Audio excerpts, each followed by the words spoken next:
Okay. Okay, hello everyone to today's seminar. It is my great pleasure to welcome Eric Goubault from the Ecole Polytechnique de Paris. And he's a full professor on computer science in Paris. And his main research topics involve set-based reachability analysis, abstract interpretations, verification of cyber-physical systems. And yes, I think also this is the area where Eric's presentation today comes from. And yes, that's a talk that is co-authored with his colleague Sylvie Putot. And yes, they were working on robust under-approximations and application to reachability of nonlinear control systems with disturbances. And now, Eric, the floor is all yours for your presentation. Thank you, Andreas. So hi, everybody. So I'm going to try to cover all this material, if ever I have enough time, of course. So I'll try first to introduce what is reachability-based verification, giving a simple example. And then I'll look back. This is the seminar from control methods. Okay. And then I'll try to show you how it's working on discrete systems and continuous systems, after having shown you how to basically give good estimates, inner and outer approximations, basically, of ranges of functions. That's the main ingredient of the method. It's how to get inner and outer approximations of functions. Okay, so reachability-based verification, the principle is pretty simple. You have some form of control system, dynamical system, and you wish to compute the envelopes of the possible trajectories given uncertain initial states and parameters. You'll never be able to get an exact calculation of these. So you will first and foremost get to compute outer envelopes, outer approximations. And we'll see why inner envelopes are also interesting for verification in a minute. I told you about uncertainties. So we also want to consider reachable sets under various types of uncertainties. The first type is, I mean, nice or angelic kinds of uncertainties, controllable parameters. And the other one are like demonic kinds of uncertainties or adversarial uncertainties, where you have no control of them, and they can even try to counteract your control, the effects of your control. Okay, so I'm going to tell you how it works when you have outer and inner approximations. So suppose you have an outer approximation of a set of trajectories from some initial states here. Of course, if you want to check that you never encounter bad states, states you certainly don't want to reach, then looking at the intersection between these red non-desired states with the outer approximation, if it's empty, then you're sure that your system is correct. So that provides safety proofs. But then if the intersection of the outer approximation with the red set of states is non-empty, then you cannot conclude with just outer approximations, because maybe your analysis took course and then and these intersections are actually not real ones, they're not corresponding to real reachable states.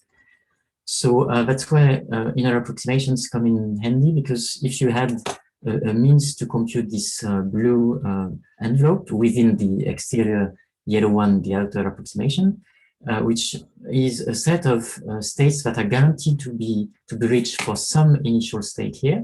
And if these blue inner approximations intersect the red set of states, then you're sure that you're going to run into trouble, to get a bad state.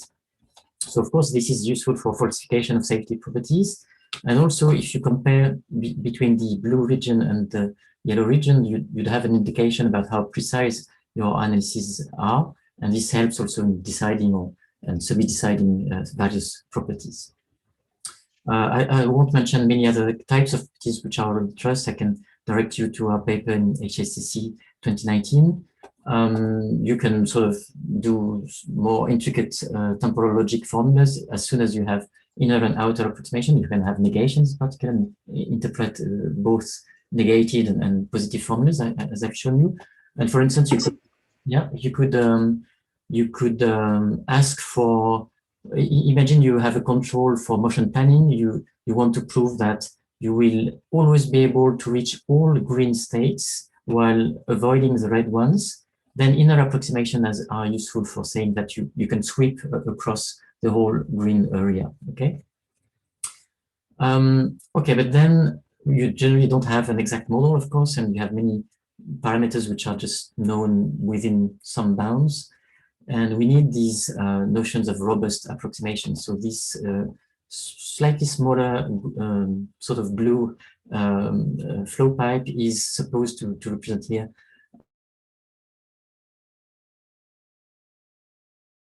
parameters, somebody trying to I don't know, to push some wind over your quadcopter you're trying to control. And then, of course, you can't guarantee that you can reach all the states you could guarantee to reach before. Okay.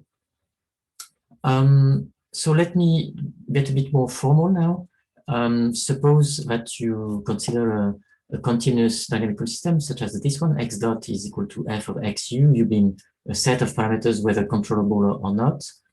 And what I will call the robust forward reachability set at time t will be this set of states z, such that for all components of these parameters u, which I've decided to be adversarial disturbances, so they'll have indices capital A for all, it's linked to this quantifier.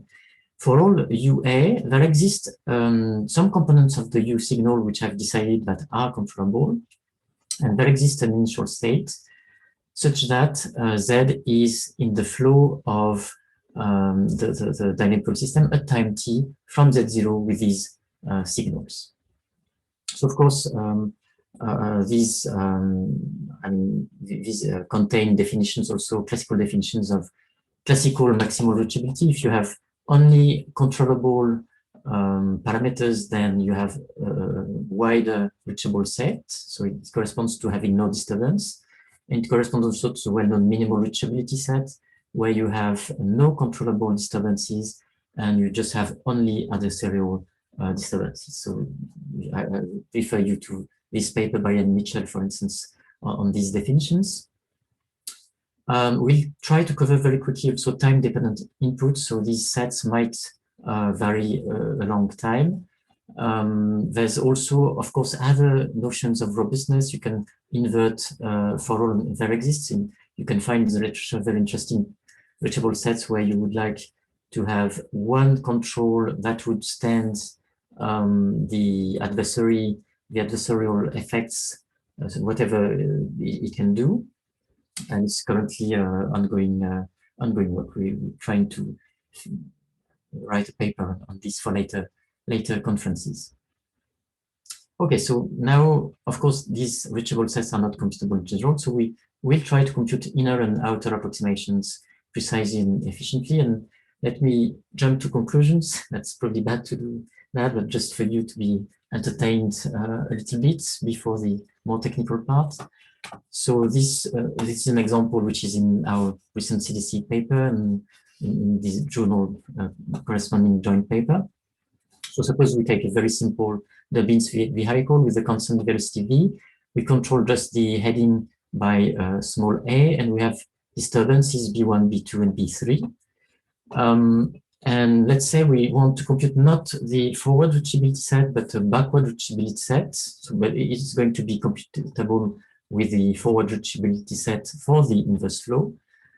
So the backward reachability set G at time t will be the set of initial states such that for all perturbations, B1 to B3 here, there exists a control A here, and there exists such that you're going to reach from x0 and with these controls and disturbances at time t, the target, which is going to be G0 here, which is just a little square in the XY coordinates, and you don't prescribe any heading, any final heading to go to that square. Okay, and so excuse me, I have a question on your previous slide about what is J0 is a set form. What do you mean by exist X belongs to J0?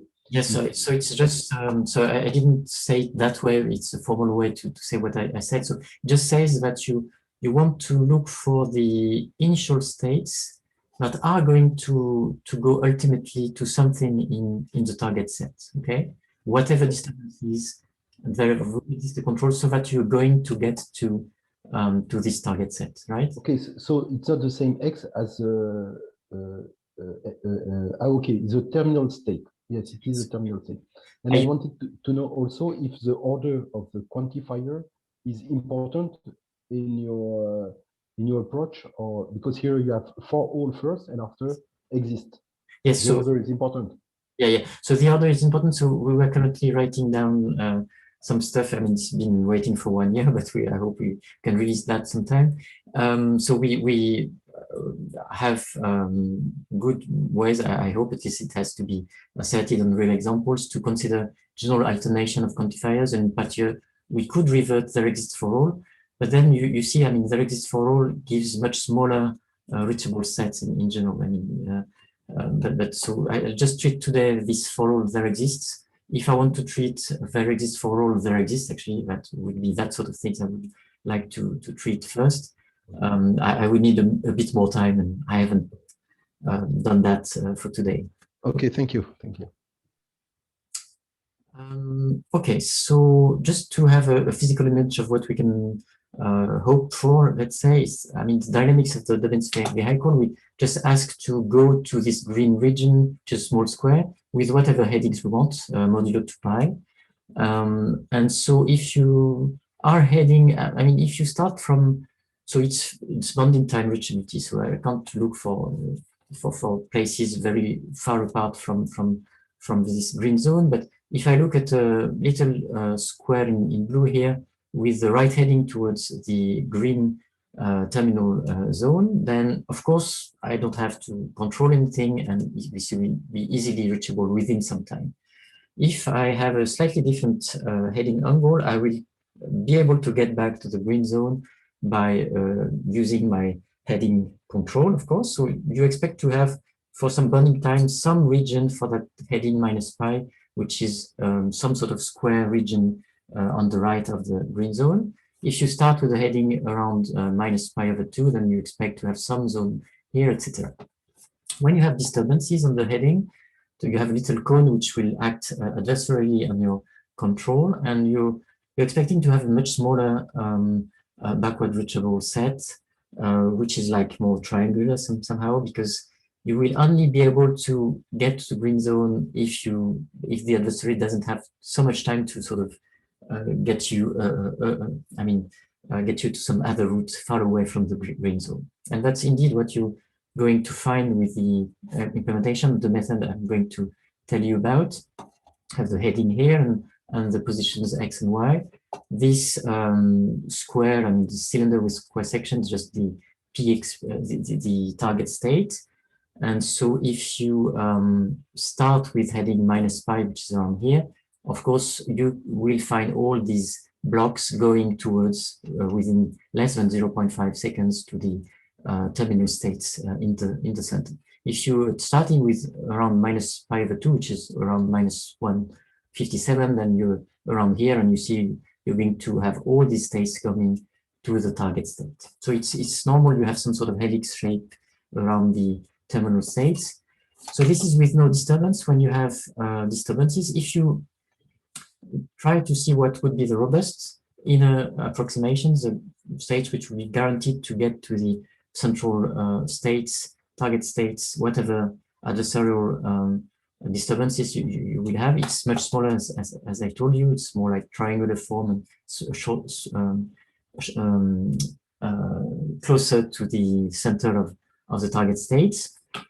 But then, of course, if you transform the disturbances as controls, and if you look at the maximal reachable set, then the inner approximation, which will be much larger, and will be this sort of blue helix shape around this rubber inner set. So it's just to tell you that what we're going to have will compare to a state-of-the-art Hamilton-Jacobi-Bellman sort of methods, which are in general much more time-demanding and computer intensive, let's say, than our methods, and we have very comparable results in fewer time. Of course, it would be unfair to compare completely like that, because HGB has ways to consider many more properties than the ones I'm going to show you today. Okay, so let's go to the fundamentals of our method, if you have no other questions for now. So what we're going to see is how to compute basically ranges of functions, so inner and outer approximations. I'll define also what is a robust range of a function. And first I'll start with trying to find inner and outer approximations of what I call 1D functions, that is functions from Rm to R, which has just, which goes always to R, just one scalar at the end. And then I'll show you that I need to be able to compute robust inner ranges of these 1D functions to get to know even just inner approximations of general ND functions, that is functions from Rm to Rn and being bigger than 1. So that's a very important ingredient that you'll have to see in my presentation. And then I'll apply this to these dynamical systems later on. So first ingredient for these ranges, it's going to be this generalized interval mean value theorem, which comes from Alexander Bernstein. So you all know that if you have a function from Rm to R, which is sufficiently differentiable, and if you want to try to find, for instance, the outer approximation of its range on a box I in m coordinates, then you only need to know of some upper bound of the absolute values of the derivatives of f with respect to each input, to each argument. So it's a bit more subtle than that if you want to be a bit better sometimes, but you can say it's just the over-approximation of the absolute value of the derivatives over the box I power n. And using the standard mean value theorem, you know that the range of f on the box Im is going to be some outer approximation of the value of f on some value within Im. It can be the center value of Im, C of x, plus the upper bound on these absolute values of the derivatives times the radius of each components in the box Im. So it's just a direct application of the mean value theorem, of course. But then you can notice that if you replace the upper bound of the gradient of function f by lower bounds of the absolute value of the gradient, then a similar formula would hold and would give you an inner approximation of the range of f. So still be careful with minor change. I mean, this thing is about the same as this part with just the minimal value for the absolute value of the derivatives, but you have to take the outer approximation of the estimation of f on the center value on the box to be sort of adversarial. That will be a theme for the later slides, actually. So you have to say that the wider, the less precise you have as an estimate of the value of f on the central point, the less precise you're going to get for the inner approximation. So it has to be adversarial, and the wider this is going to be, the thinner the inner approximation is going to get, right? Okay, but it's basically the same formula as outer approximations. You can see that in that very simple example for a function from R to R. If you take x squared minus x over 2, 3, it's some sort of a portion of a parabola. So if you take the maximal absolute value, so all derivatives are actually positive, are between 3 and 5 here. So if you take, let's say, the maximal tangent in green, here, in the dashed line green, going through the midpoint, f of x0, then the span and the range of this linear approximation, if you look at this projection on the y coordinate, it's going to be bigger than the span of or the image of the function set. That's pretty obvious at the mean value theorem.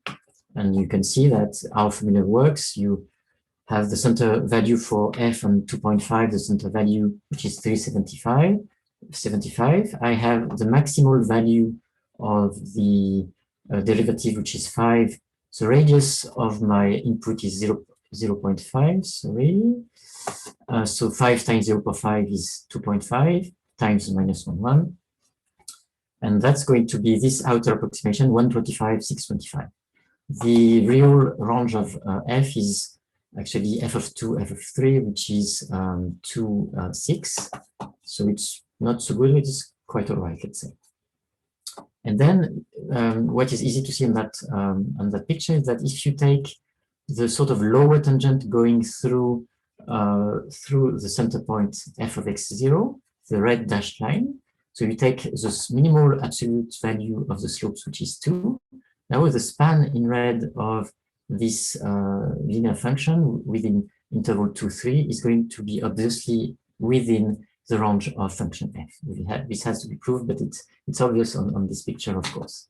So this means that we're going to take the central value 375 plus the minimal tangent 3 times the radius 0.5, so that makes it 1.5 times minus 1, and it's going to be guaranteed to be within the range of f on this interval. So you find 225, 525, which is correct.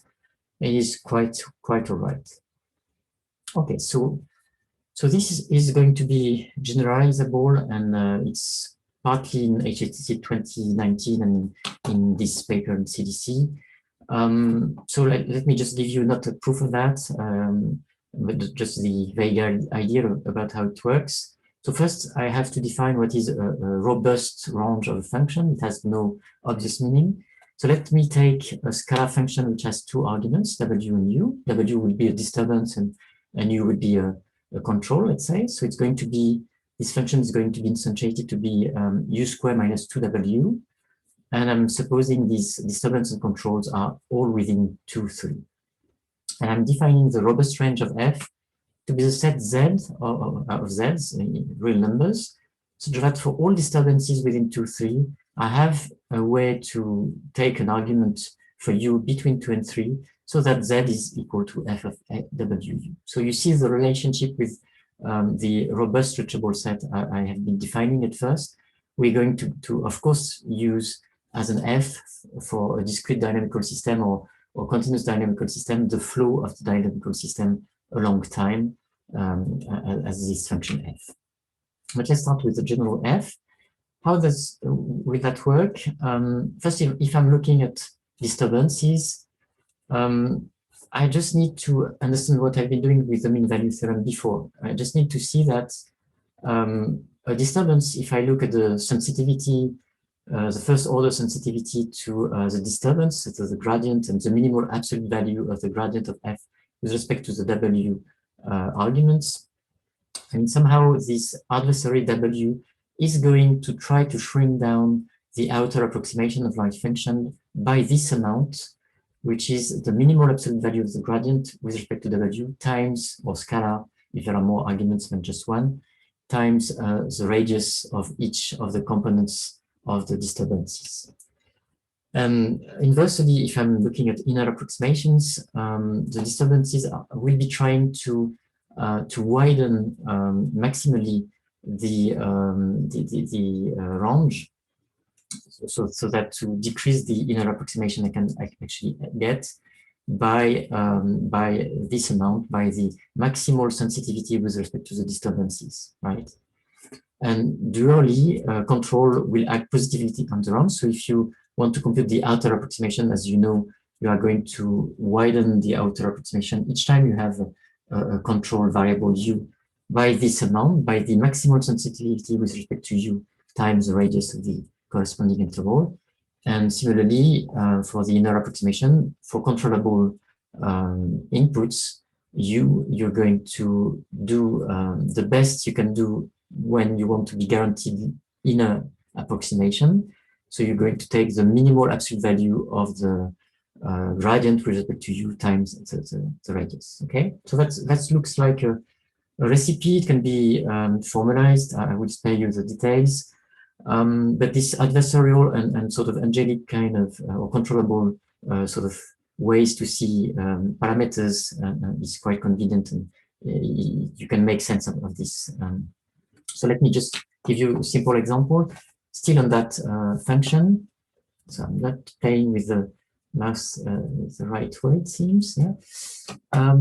So the central value would be 125. The gradient with respect to w would be -2, and with respect to u would be something between 4 and 6. So if I'm trying to look for the range of f on my box, So this just means that component 1, which is W, is adversarial, and component 2 is controllable. Then if I'm looking at outer approximation, I just take the central value. I'm looking for the contribution of the controls in blue. The control is U, and the maximal slope is 6.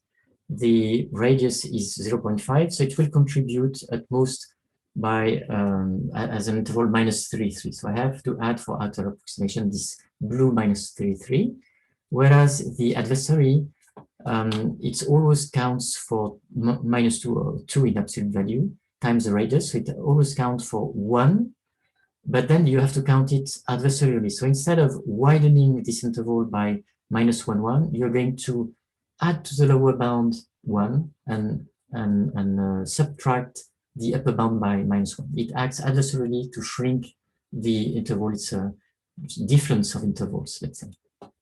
So you're going to get this outer range, and you're going to play the same game for the inner approximation. Now you're taking the lower tangent for the blue control guy, and this is there's a unique tangent for the disturbance here. So you get this range, which is actually quite all right. Okay. So now the big problem with that is it works easily for 1D functions, but not for ND functions.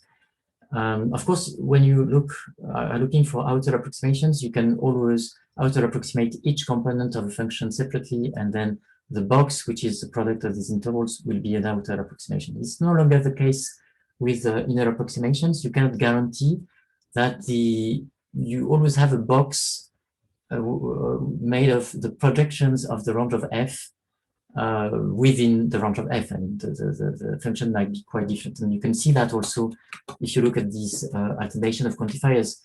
Being an inner approximation means that for all, so this interval z1 and z2 are inner approximations of the two components f1 and f2 of f. If for all z1 in this interval, there exists arguments x1 and x2 such that z1 is equal to f1 of x. And similarly, the 1D inner approximation of f2 is described by quantifiers, by this alternation of quantifiers. For all z2 in that interval, which is supposed to be an inner approximation, there exists arguments so that z2 is f2 of x1, x2. And of course, you can try, but you'll never be able to prove that for all z1 in z1 and for all z2 in z2, there exists an x1 and x2 such that z is equal to f of x, because these x1 and x2 depend on z1 might be different from these x1 and x2 which depend on z2. So you may have these two ways to find arguments to get to z1 and z2, to get to projections, but you might not have a joint x1 and x2 going to these two z1 and z2s. So way to find boxes within ranges of functions is again to rely on some methods by Alessandro and restrict to what he's been calling elementary functions, but that's basically all of the functions we are using, generally speaking, in interval set-based methods. So we're going to actually try to find inner approximations, inner ranges of functions, of components of the function, so f1, robust to some argument. So here I choose to have the inner range of f1 robust to the first argument x1, and then I'll try to find the inner robust range of f2 robust to x2. So I'm solving for these two quantified problems. I'm trying to find intervals z1 and z2 such that for all z1 in z1, for all x1 in x1, there exists z2 such that z1 is equal to f1 of x. And if I solve also for all z2 in z2, for all x2, there exists x1 such that z2 is equal to x2 of x, then I can prove that the product of these two intervals is going to be in the range of f over the box x1 times x2. So it's not that obvious when you look at it. The important thing is that you don't have just exit central quantifiers for all arguments. You need to have a good blend of for all there exists so that you can walk through the entire arguments with the for all quantifiers for a certain number of components of F. And you need Brewer fixed point theorem to get to prove that this box is within the range of F. So I won't do this here, and you'll have to believe me or look look at the CDC paper, for instance. There's some sketch of a proof there. Let me just give you a very quick example. So you would have this function with two parameters, with two components, quadratic in x1, x2, within a small box, and you would find this not so bad inner range and outer range. So you would see, the inner ranges will be the yellow things, and outer range would be the green thing. You have several of the yellow ranges because you might change, you might choose different robust range problems for each component of F. You might choose here to find the inner range of F1 robust to X2 and the inner range of F2 robust to X1. You have sort of spanned through the arguments X1 and 2 in a different manner, but it's still correct, and you can still have this. And doing so, you might have different Z1s and Z2. So you see the slight difference you may have here. So I won't do the full calculation here. You can do that later. You have the slides. You'll have the slides at least. What I would just want to tell you is that if you just compute the inner approximation, which is not robust to any of the arguments, then you're going to find wider projections. So on this thing, these are the red dashed lines, which are a bit wider than the yellow estimates. So here I cannot guarantee that these would be wrong. The product of these two dashed lines would be wrong. I mean, but in many examples, it's wrong. You can only certify that the yellow boxes, which are a bit smaller than the product of the two dashed red lines, are within the range of F. But you see the difference is not enormous here. Sometimes it's going to be enormous, but not here. Okay, so I won't do the calculation, it will go too far. Okay, so there's other ingredients we've been playing with, and this is actually new ingredients with respect to, for instance, what X and Goldstein did, or what with respect to what we did in HSCC 2019. So that's part of CDC 2020.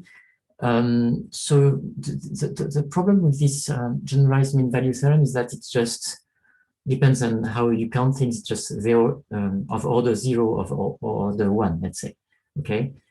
We would like to have higher order approximations of functions, which would give inner approximations. We would like to have some sort of Taylor method for inner approximation, etc. So keeping this in mind, keeping the idea of having Taylor expansion, you can remark that you have many ways to get approximates of functions f by some function g, adding an extra slack variable.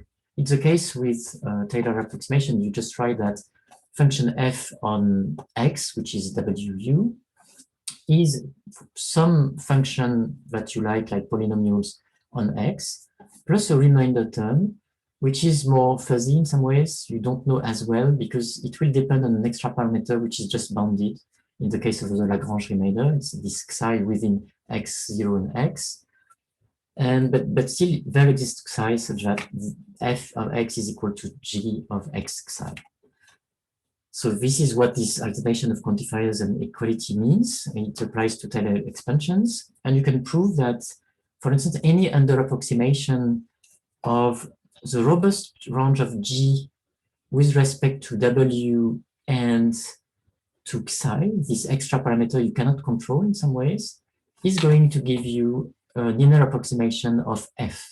Okay, so the slack variable that you cannot control, this psi thing, you just have to get it within a robust range calculation. That's enough. And there's a similar theorem for outer approximations. You can also get to compute the outer approximation of the robust range of G with respect to W and psi, and we'll get you the outer approximation robust to W for F. But then it's not over. I mean, how do you compute this robust range of this apparently higher dimensional function? Well, I mean, if you look at classical expansions, could be Taylor expansion, could be Chebyshev, whatever Bernstein or whatever favorite expansion you have in mind. In general, what you have is that you have the first term, as I told you, which is just a function of x. So it's going to be alpha of x, alpha of w, polynomial or other things. And the remainder is going to have xi. There's just one part of the terms which has xi. And to have the inner range of this function, you can just robust to w, you can and to xi, you can just get to compute the robust range of alpha with respect to w. So xi doesn't play any role, of course, in w, and compute an outer range of w robust with respect to w and xi, and sort of take this outer range as an adversary to compute the inner range of function g. So you have, as you see in that formula, you have the minimum of the inner approximation of alpha, which is I alpha here, the maximum, which is I alpha. So you just put that as, I mean, an interval. And then the outer range of beta is going to shrink down this inner approximation of alpha to get to the inner approximation of w, because you add terms in which you cannot control more parts, you cannot control xi. So you're going to shrink down by this outer approximation by adding the upper bound of the outer approximation for the left bound and adding the lower bound on the right hand side. So let me show you for a Taylor model, for instance. So of course, it's going to be easily applicable for n equal to 1, and that's the only thing we're going to use in the rest of the talk, because you still need to compute an inner approximation of some polynomial function, which is not so easy anyway. But if you think of other approximants, it can be much easier. So let me take as an example this f, which is of order 3 on -1/4, 1/4. The exact range is this. Just believe me or believe my handheld calculator. So these are the first two derivatives. So this is the Taylor expansion up to order 2. 1 plus x is its linearization, and this is the remainder term, x2 times 3 xi plus 1. Xi is within -1/4 and 1/4 as well. So calculating the under approximation of 1 plus x is easy. It's linear, it's the exact range by interval calculations. It's going to be 3/4, 5/4. And you can compute the outer approximation robust to xi of this remainder term any way you want it, just by pure interval calculation. It's enough here. Going to do x squared is 0, 1/16 times this for 3 xi plus 1. And this is the adversarial term you have to add adversarially to this inner range. And then you're going to get this inner range estimate very quickly. And you see, it's not going to be that far in some ways from the exact range. And essentially, it will be quite a lot better than the order 0 formula, the mean value theorem, which would only get to this thing. So it's almost twice as wide as an inner approximation, not quite, but almost twice as wide as by using the inner range calculation, the mean value calculation. So we call this an AE extension because it extends some interval calculation, let's say, to these alternations of for all there exists calculation. Okay, so on top of these ingredients, we'll be using also more classical ingredients like skewing. So I won't recap this, I will do fast and very quickly.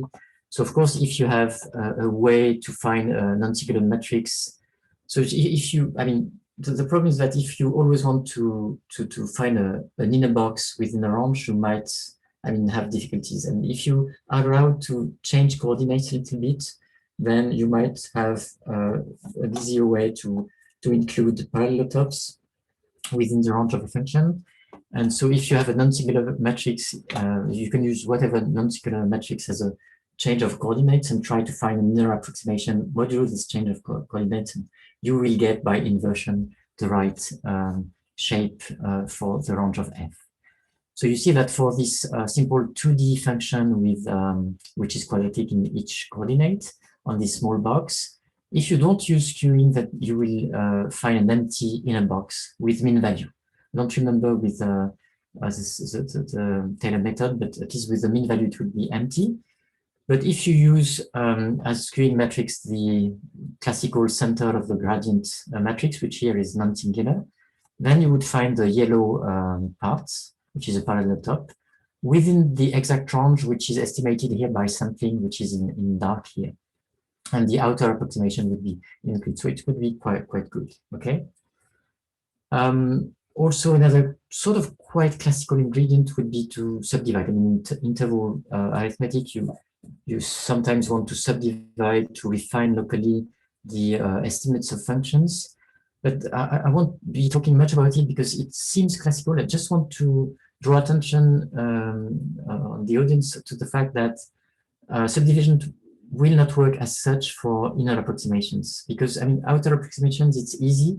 You subdivide your initial box, you take the outer approximation on each sub-box, and then you take the convex unions of each of the results. It's correct, it's a correct outer approximation.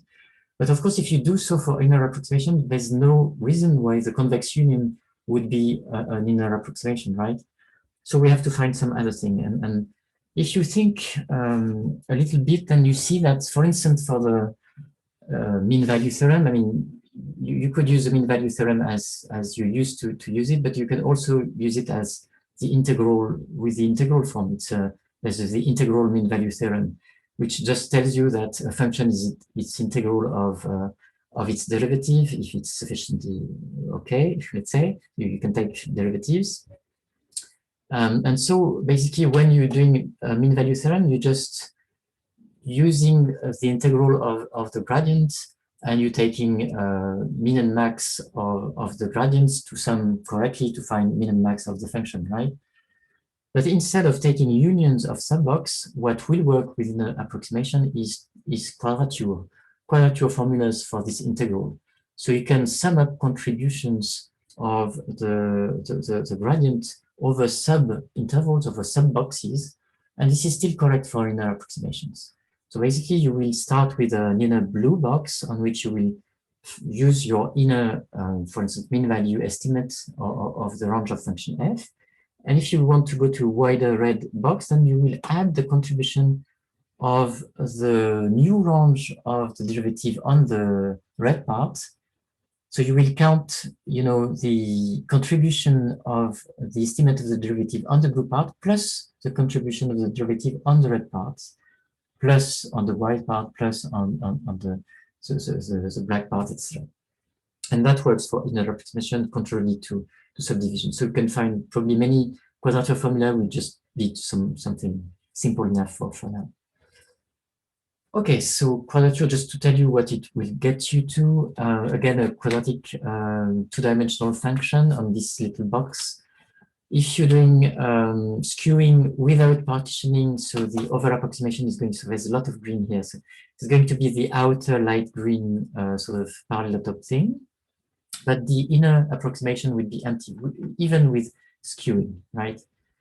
But then if you use a quadrature formula with 10 partitions, 10 regular kinds of partitions with just a mean value extension, you'll get to one of these two yellow boxes. They are almost the same, so I can't tell you which one is which, but it doesn't matter here. So you'll get some interesting inner approximation. And the other yellow parallel top actually is an inner approximation, which is computed by the order 2 extension. So the Taylor method I showed you at order 2 with a new AE extension I've been presenting you. And the darker green part is the estimate of the real range of the function by something. So you see it's not too far apart. And the darker green is what you get from outer approximations without skewing, without preconditioning that. Oh, no, with preconditioning. And this is the box which is given by not using preconditioning, and which is an outer estimate of the function. So you see the interest of using partitioning or quadrature and skewing, and you see also that, as you might expect, for good enough function, when you subdivide order one method, it's close enough to the order 2 method. Basically, that's what you look at here for the inner approximations. Okay, so now I can get for the last maybe 15 minutes or so, I can get to reachability of systems from here, except if there are questions before. Was that clear enough? Actually, do you hear me well? Yeah, hi, yes. Yes, I have a set of questions that I was thinking to wait until the end, but I think it's gonna take a while. Yeah. So I'm gonna start first, Professor. I would like to talk about the backward propagation. This was the first section that we were talking. I did it in the past, and I got the same results. Mhm. Basically, when I make forward or backward, I got always the same if I consider the same uncertainties. So basically, what I think that you're doing is that you are using the future information that you have, future, to predict how is the control behavior, right? How is the control in the future step. So I tried to do the same, and when I was doing that, I figured out that, for example, for the double integrator, I have actually was two double integrators. I have to take at least two future steps before to go back. I mean, I take the first measurement, I take the second measurement, I take the third measurement, and after this one, I go back and I can predict what was the control input that I applied in the first.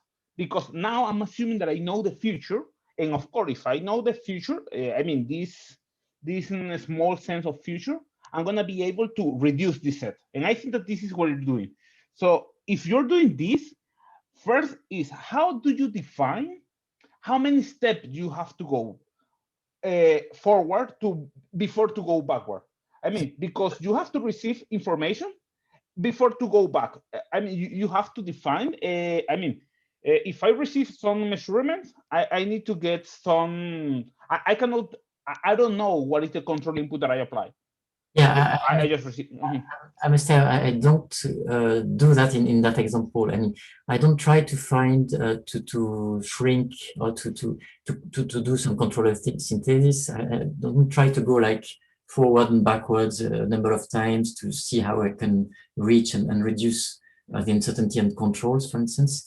No, I'm here just plain reachability. It's just, trying to look for, given a set of controls and disturbances, which can vary over time. I just want to know what I can reach forward in a forward manner or what I can reach in a backward manner. It's the only thing I'm doing here. But Okay. of course, you could do, I mean, from these methods, also because you have actually some, you have some dependency in the formulas with the Taylor methods and the right sort of coefficients we're using. You have some dependencies between the current states and the past states or the initial states and parameters. You could do this forward and backward sort of constraint reduction on the control set to sort of do control synthesis, but we didn't do so in what I'm presenting at least, yeah. But that's it's an interesting thing. Yeah. Okay. No, because on that way, I'm assuming that I know the feature, but actually I don't, because of what I'm just taking is 2 or 3 measurements and I'm unable to predict it. So if this is not exactly, so I'm gonna move forward. And we are talking now about inner approximation. So when I have the inner and outer approximation, how can you define, what is the criteria to define a good inner approximation? Because I can predict inner approximation. I just take a point and this is an inner approximation perfectly. Of course, yes. But this is evidently this is not good. Blind interval calculation, it would give you something, but I mean, it's as usual. I mean, you can define distance with respect to the exact reach set and see whether you have convergence if you increase the order or the subdivisions or whatever. That's the sort of measures you can obviously have. And we've done, of course, lots of experiments on distances between the inner approximations and the exact range. So in fact, as we have difficulties to find the exact range, what we measure in general is the distance between the inner approximation we have and the outer approximation we have. So it's an over-approximation of the distance to the real reachable set. And we're quite happy when this measure is small enough, which is the case for, you'll see that probably at the end, but which is the case for many systems. Okay, and the second question is that you show us many examples how this method works. slide 16, 20, and 22. Well, okay, 22 and 23 is basically the last ideas. So how do you know that these examples are not just casualties? I mean, maybe it worked with of this, but I mean, this is not a proof. For example, it was 16, I think. No, I mean, this dark region is an estimate by sampling of the range of the function. Of course, it's not a proof, but I mean, this function is not so complicated. So I mean, it's probably very, very, very close to this. And no, of course, but maybe it was because I used this example. Maybe if I use another example, it's gonna be an outer approximation, or it's not gonna be none of them, or maybe it's gonna be too small. No, something will be always an inner approximation, but it's just a collection of points, so it's not tractable to use. No. I mean, what are your suspects that this method is always going to lead you to an inner approximation? I mean, of course, it's not a proof what I want. It's something like that you know that you are never going to get an over approximation based on something. I'm not sure if I am understanding it well, because I'm not sure I understand your point. Of course, sampling will always get you an inner approximation, but what you don't know is how to represent a set of maybe 1 million points as a tractable set. I mean, you certainly cannot take the convex sum of these 1 million points. So actually, with samples, you can draw pictures like I do, but I don't think you can. Okay. Okay. Thanks. Thank you. So if there's no other question, let me, okay, so I'm going too fast now. Let me go to applications to reachability. I'll be trying to go fast. So first, discrete systems are going to be fairly easy, of course, except there are two methods we can think about. There's method 1 and method 2, of course, with a method which is more costly, but which can be more precise, and we'll get to that in a second. So don't look at the algorithm. I won't really show you that in detail. Method 1 is easy. I mean, if you know how to estimate the inner ranges and the outer ranges of functions, and if you have a discrete dynamical system which is just an iteration of f on some initial state, little f, so it's xn plus 1 is equal to f of xn, and you start with the initial inner approximated set, which is the initial set, the initial outer state set of states, which is the initial set of states, which is supposed to be representable in our stuff like a box. And then you're just going to iterate the inner approximation I've just shown you of f on the former inner approximation for xk, given some policy for the joint range. And I'm going also for the outer approximation just to compute by the means I've just shown you the outer approximation of the range of f on the last estimate of the range of xk to get the range of xk plus 1. So it's simple enough, right? It costs nothing because these methods are quite fast. But then you see that you will always propagate uncertainties. That is, each time you lose precision, next time you're going to lose more. I mean, you're not going to recover from anything, right? The second method is more costly, but can recover some information and can be more precise, because what you're doing is to consider that xk is actually fk of x0, and you're going to compute the sensitivity directly of fk over the initial state. So you're going to make a long derivative computation, let's say, that's why it's costly, and apply your formula, your whatever AE extensions I've been presenting to you directly on fk each time. So you have a much more complex function each time to consider, but then it's not monotonic the way you lose precision. Maybe at some point your inner approximation will be empty, you have no luck, but maybe later on, because the outer approximations of the derivative of fk has been able to be bounded correctly, then you're going to recover some information, the inner approximation. So that's what I'm going to show you on two examples quickly. So this is an example by Dreusi, Taodong, and others in 2016. Simple quadratic dynamical system in 2D. And you see here, even with just mean value and just skewing, no quadrature of any kind, then let's say the first 25 steps, you can go much further. You would have x1, x2 along the steps, where the outer approximation in green, so the frontier of the outer approximation is in green, is very close to the inner approximation in yellow, all the way through. And you see the skewing effect of this function. So it seems to be good enough, and it's very fast and a similar Mac as the one I'm using today. It's just computed in 0.02 seconds for these things. So I hate this model for now because it's just to recover these shapes we see on TV during confinement and deconfinement and such things. So, but never mind, it's a nice application somehow. So suppose that the government wants to know how many healthy people, infected people, recovered people from some abstract disease whatsoever, given some contract rate, mean infection period, and discretization period. And you're starting here from an unknown number of recovered people, an unknown number between some bounds, of course, of infected people and an unknown number of healthy people. So healthy people are the x-axis and infected people are there. And so you start here and you expect that the disease is spreading, you have more infected people, and after a while it's going to decrease. And you see that from this initial state, method one, it's 60 steps here, is going to work fine. And if you zoom in, you'll have the outer approximation just with skewing and method one and mean value theorem, the very basic things. The yellow inner approximation is quite close enough, let's say, to the green outer approximation. So you can say to the government that you have at least that many healthy people and at worst that many infected people, for instance, which is kind of nice, I guess, and they confine people later on.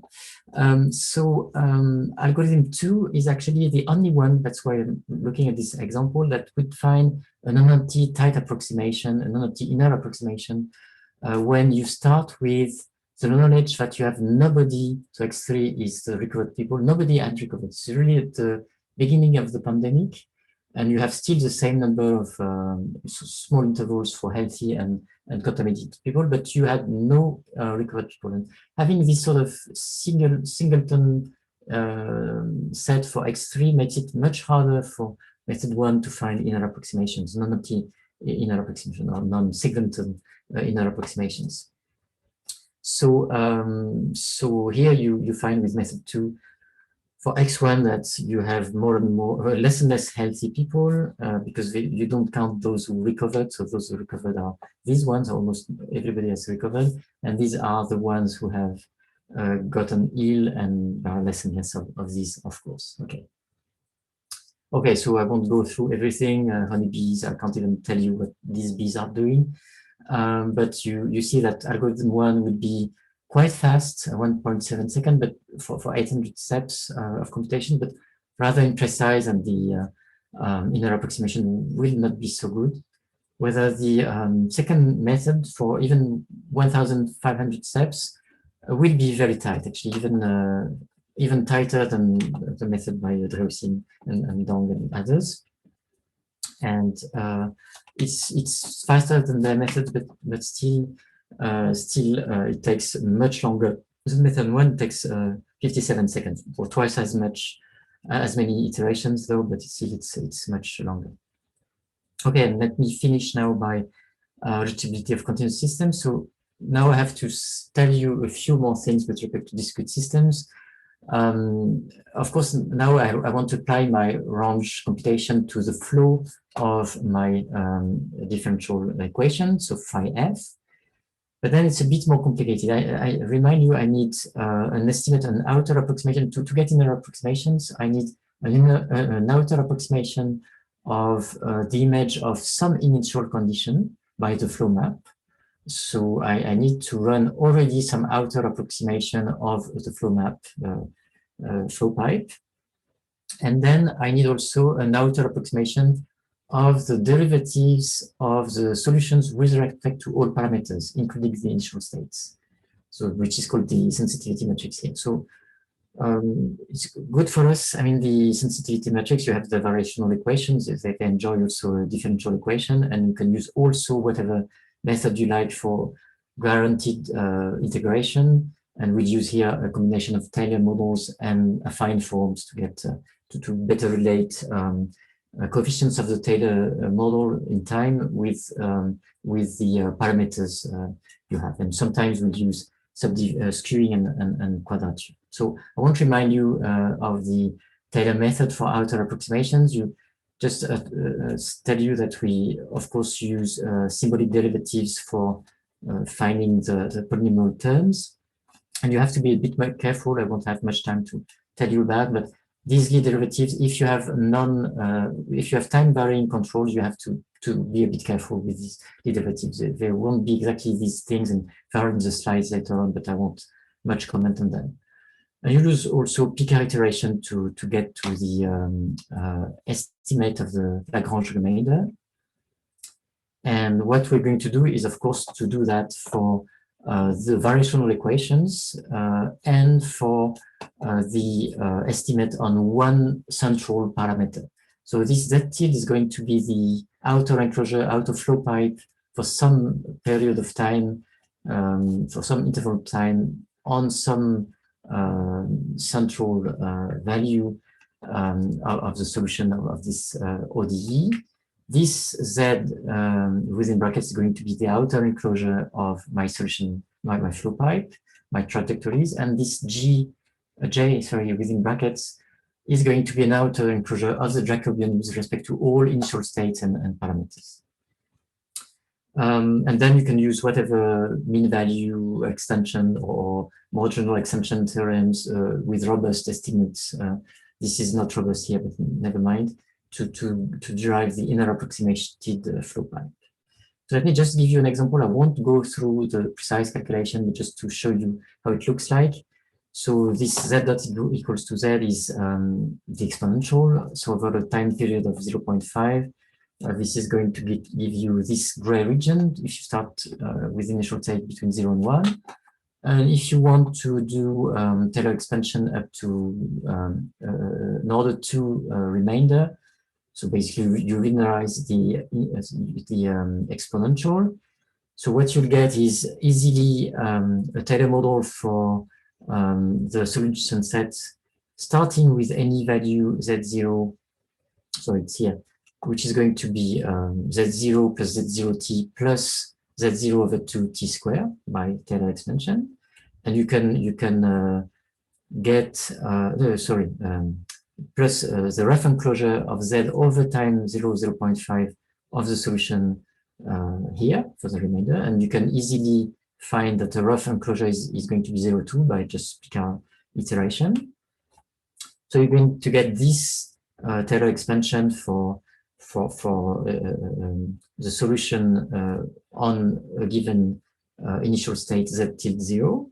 And you're going to do the same for the Jacobian. So you see that the variational equation for the Jacobian is going to also enjoy Z dot is equal to Z, except now the rough enclosure is slightly tighter because the initial state of the Jacobian is 1.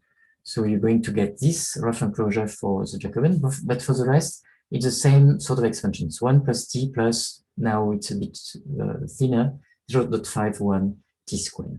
And now you have to use, so I won't go through this calculation, you have to use this estimate you have of the flow pipe on the center point, which is 0.5 as initial state, with the estimate you have by the sensitivity, by the Jacobian, to get the inner approximation on the full interval. So this is going to be adversarial for the inner approximation, and this is going to get you something, some non-adversarial term. And if you make the calculation, then you find that so it's the other way around, but it doesn't matter. The lower bound for an inner approximation is going to be 0.75 t squared, and the upper bound is going to be 1 plus t plus 0.25 t squared. So this is represented as the upper bound in red here and the lower bound in red there. And you see the green estimate of the outer approximation on the initial state 0.5 here. And you see you're not too far apart the actual range, which is in black and in gray, okay? Okay, so I won't comment that, but I told you that if you have time varying uncertainties, then for outer approximation, you have to be careful with the least derivative of the trajectories. You have to take into account the effect of the gradients or the further derivatives of the signal. So this means that if you don't know much about how the signals, the uncertain disturbances or controls are going to be, then you cannot use a high order Taylor method. So if you have information about magnitudes of derivatives, if they're derivable up to some order, I mean, these disturbances and controls, then you can use this method. Otherwise, you'd be a bit stuck and you'd have to use maybe even interval bounds on the effect of disturbances and controls. For inner approximation, you have to be a bit more careful because Jacobian matrix, if you have any kind of signals, even continuous functions on time, then you would have, I mean, the Jacobian would be, it's a derivative of the functional now, so it's going to be a weak derivative in some sense, and it's not going to be tractable in machines. So the choice we made was to, I mean, as far as inner approximations are concerned, you can restrict a set of signals to an inner set, and so you can just use piecewise polynomials, for instance, as signals within some bounds, and with some bounds on derivatives. So this will give you bounds on these coefficients u, j, q. And then you can just feed in the equation with these polynomials with a finite number of parameters and use a real Jacobian with a finite number of derivatives to take to get to the calculations. So just you're replacing an infinite dimensional space of functions by some approximation, some finite dimensional set of functions. Okay, so let me just finish by some examples. So we did a lot of quadcopters, so simplified equations with just roll and control on just two sets of motors to control the roll and look for the positions in X and Y. And so you get very nice results where, for instance, minimal inner approximations in orange are very close. So that's the position in X and in Y here are very close to the outer minimal sets which is this frontier in dark blue, and the maximal inner approximation in lighter blue is very close to the external frontier in dark blue of the maximal outer approximation when you have full control on the motors, for instance. So you see it works perfectly fine with just Taylor order of 4. It computes quite quickly for a small time horizon, but it means that if you basically carry on, it's sort of real-time computation and even faster than real-time. If you're going to go 10D, where you have here disturbances on the positions X, Y, Z, and you have control on pitch rates and roll rates, then you're still able to compute here some backward reachability sets. You want to get to some box in X, Y, Z with some given X velocity and angular velocity at the end. And for the time horizon of 0.5 seconds, for instance, it computes, I mean, it's still a bit longer, it's 6 seconds to compute even the robust range to get to the final target set with the corresponding velocities. That's actually some of this square in part of this shape in red. It's just a square, half of the square or something in red. So the robust range with respect to disturbances would be in orange, and the outer approximation would be in black and blue somehow. So you see even the robust range of the backward reachability set in 10D is going to be quite precise. Okay, and that's in 3D for the 3 positions, so that's the cube you want to reach, and that's a backward reachability set you have seen, which is here with no disturbances, which is also with constant controls. Here it was with time varying control. So that's why it was computed in a longer way. Here it's faster because it's constant control and no disturbance. Okay. Okay, now I'm going to conclude. So I'm not going through this, and it's in the CDC paper. It's a tractable way, even for quite high dimensional control systems with disturbance, to get to fine enough inner and outer approximations of robust reachable sets. That's the main thing I want you to know. And you can even play with that if you want to check out the Reno distribution. And there's other things we're looking at with, I told you already, with quantified problems and even hopefully applications to viability kernels.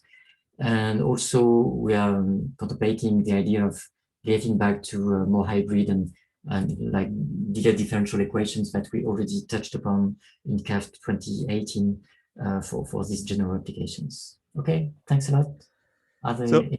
So many thanks, Eric, for your very interesting presentation. And yes, as you just wanted to say when I interrupted you, are there any questions?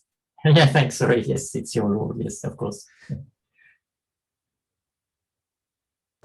Yeah, I have a couple of questions. Yes, Peter, please go ahead. Yes, one is, what do you do if the derivatives are not invertible? Okay, so you mean it depends on where in the method you're interested in things. So so in general, the derivatives do not need to be invertible. It's just that the contributions to inner approximations will depend on the fact that locally for one component, these gradients will contain 0 or not. So if there's locally a derivative which is not invertible, but it's just local, and it's just doesn't have to be the full matrix which has to be invertible, then you won't have a contribution for the inner approximation by that component, where unfortunately the derivative contains 0. But then, I mean, generally the derivatives are not invertible. That's not a problem. Also, if you're looking at the other way, I mean, the Taylor-based inner approximations, then basically, it's not the Jacobian which counts, can be pretty hairy, but it's going to be the higher derivatives, and maybe you have not a good enough inner approximation because the higher derivatives are so wild that you have to over-approximate in such a manner that it's bad. But yeah, you don't need to have invertible Jacobians, of course. I mean, just for skewing, I mean, if ever you want to use skewing, you have to find one invertible sub-instance of your matrix of Jacobians. But if you don't find it, I mean, in general, you find one. But if you don't find it, you don't skew. That's not such a problem, I guess. Yeah. Is that okay as an answer? Yeah, thanks. Thanks for that.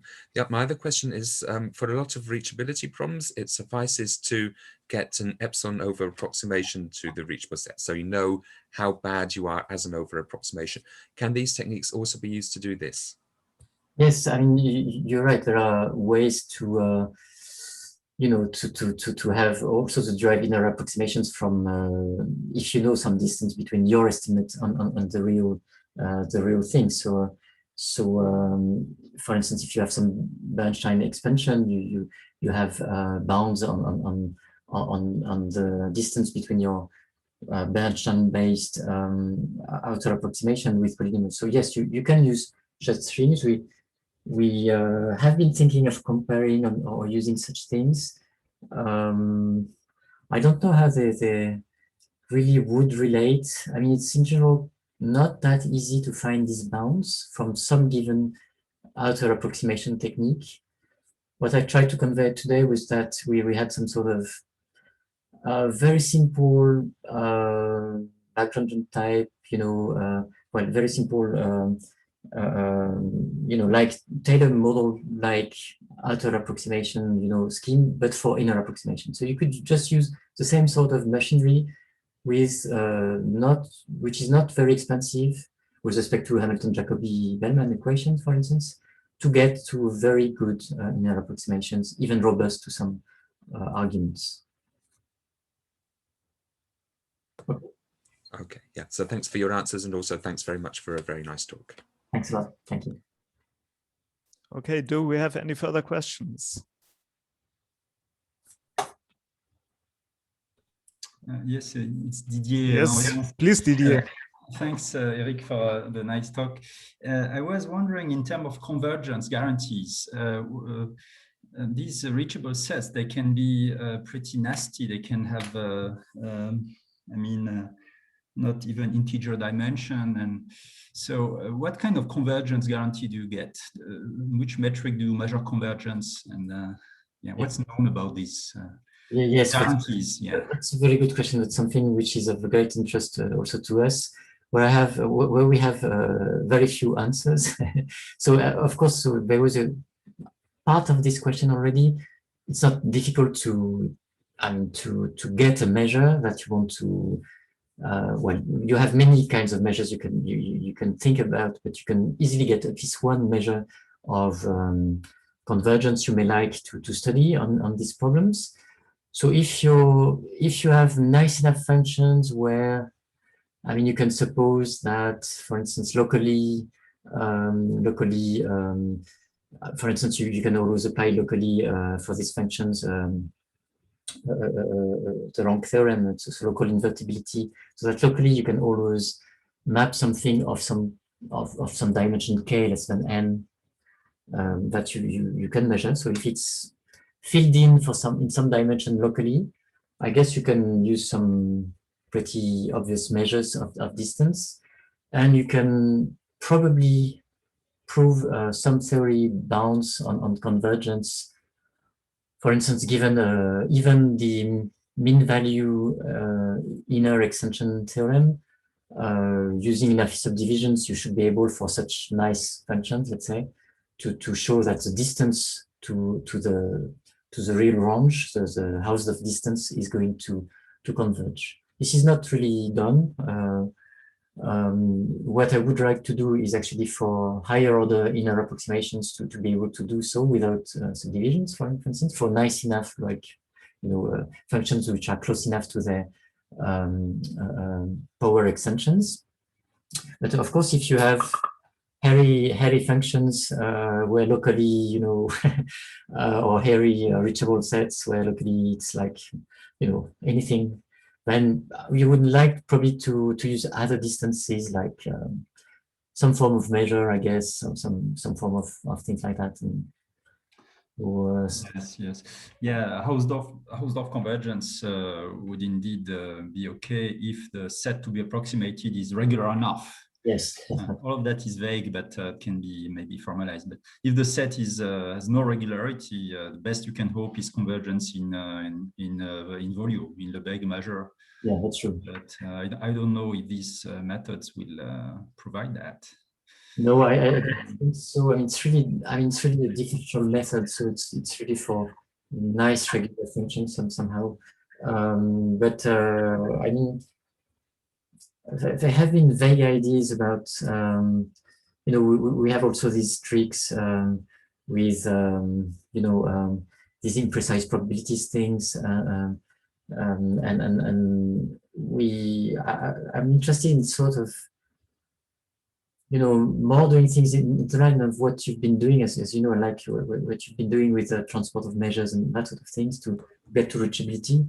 So I would like also to be able to sort of have nice things about convergence in probability, let's say, when I use not sets as sets of points in these methods, but sets of probability measures. In theory, these methods I've been talking about, you can also propagate sets of probability measures. And maybe there would be a way to link also to what you've been doing. That would be really nice. But for now, the method we have is really for very regular functions, not convergence in measure. Yeah, with convergence. Okay, thank you. Are there any further questions? Okay, I do not see a question from the rest of the audience. Maybe let me ask Sure. 2 or 3 questions. Could you switch on your slide number 13, please? Yes, sure. Because there came something to my mind. What you used there is Yes, a computation using a mean value form. Let me find the right presentation. Okay. In the middle of so many presentations, I'm not sure where I am. Yes, okay, sorry. Okay, this one. So 13, right? Yes. Where you had this example, x squared minus x. Yes. Okay. Okay. Okay. Okay, here, yes. Okay, what you did there for the, at least for the inner and outer enclosures, you used directly the first order derivative. Yes, here Now, it's yes, now my question is, what you could also do alternatively would either rewrite this nonlinear function in some kind of quasi-linear form just by factoring out x. Mhm. If you factor out x, you get directly the correct outer range bound. Yes. And what you could do alternatively is do something like a slope computation. Mhm. Did you do some investigations? Which of these three alternatives, computing derivatives, computing slopes, or factoring out some state variables, which is obviously not unique in a multi-dimensional setting, which is more effective? Yes, no, I don't think we did these experiments. So the first reason why we didn't do so is because we have, I mean, later on for reachability analysis, we have functions which are given by, automatic differentiation things, and it's going to be pretty big things where, I don't know, we could probably try to find some factorization which would help, but it's not that obvious. As you said, we would have many factorization to look at. But still, it's an interesting question and way to do things. I mean, there are many things which come to mind. I mean, we've been studying in the older days general methods to sort of change bases.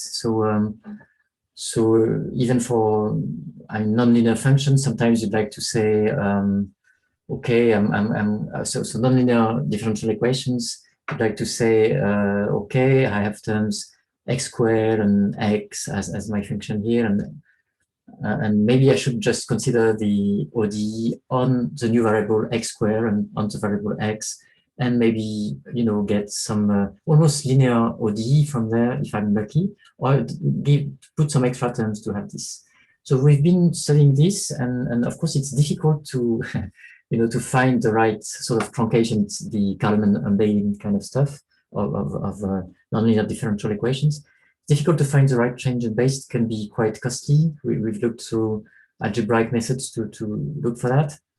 And I guess for functions, we could also try to look for,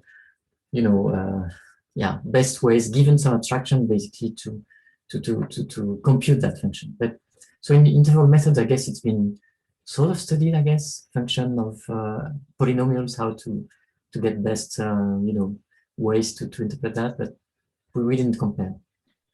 Yes, as you just mentioned, this changing the basis in which you study some dynamical system.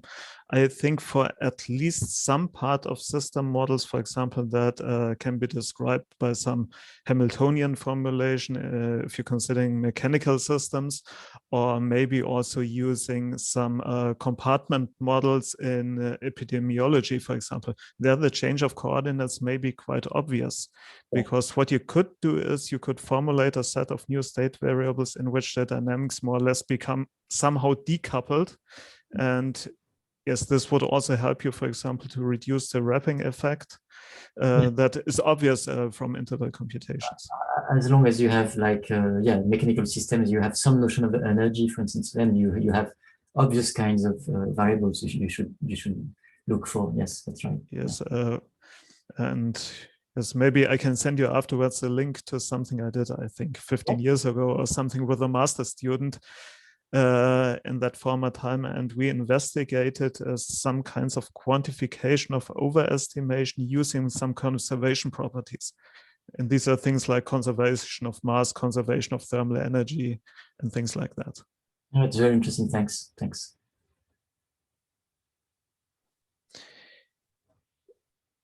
Do we have any further question?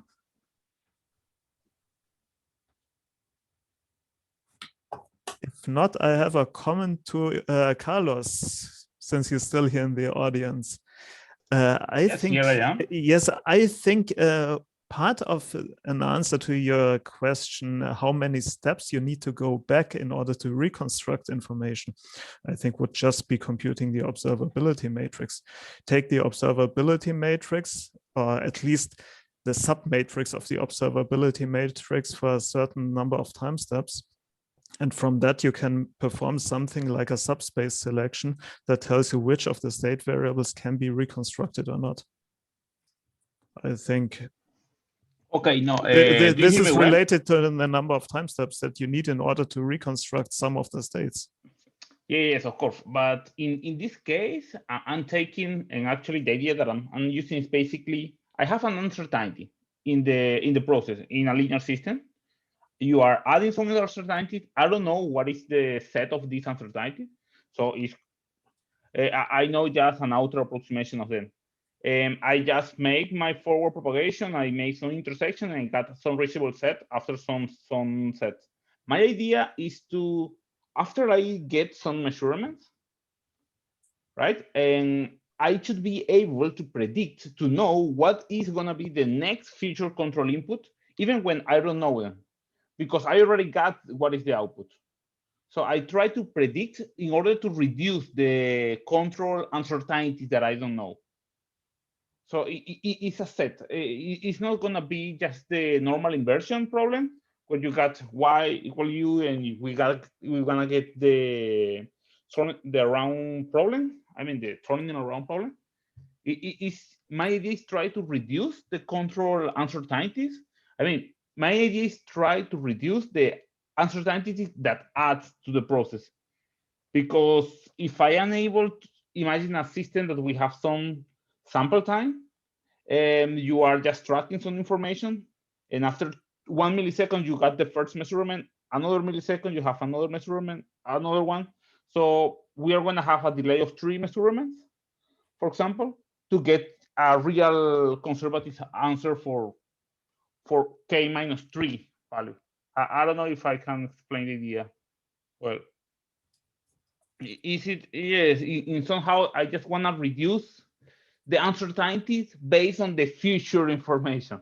And I know that I don't know the future, but 3 milliseconds or 5 milliseconds in a real system that is not so fast, because probably for quadrotor it's not going to work because it's too fast.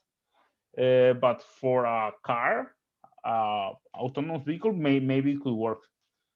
So it's something. Yes. Now your question became a little bit more clear to me than before. Many thanks, Carlos. Thanks to you. Actually, it's a good idea. I'm gonna check observability matrix again, and maybe I got my problem there. Yeah. Okay. Do we have further questions? It doesn't seem to be the case. Then again, many thanks, Eric, for the discussion, or the presentation first, afterwards for the discussion, also for the audience for the discussion. And yes, the only thing that is now left to me is I wish you a nice Friday afternoon, evening, and weekend. And we'll see each other again on Friday in 2 weeks. And our next speaker will be Pierre-Jean Meyer, and he'll also give a very interesting talk on interval-related aspects in our seminar. Okay, see you soon and have a nice weekend. Thanks a lot. Bye. Bye-bye.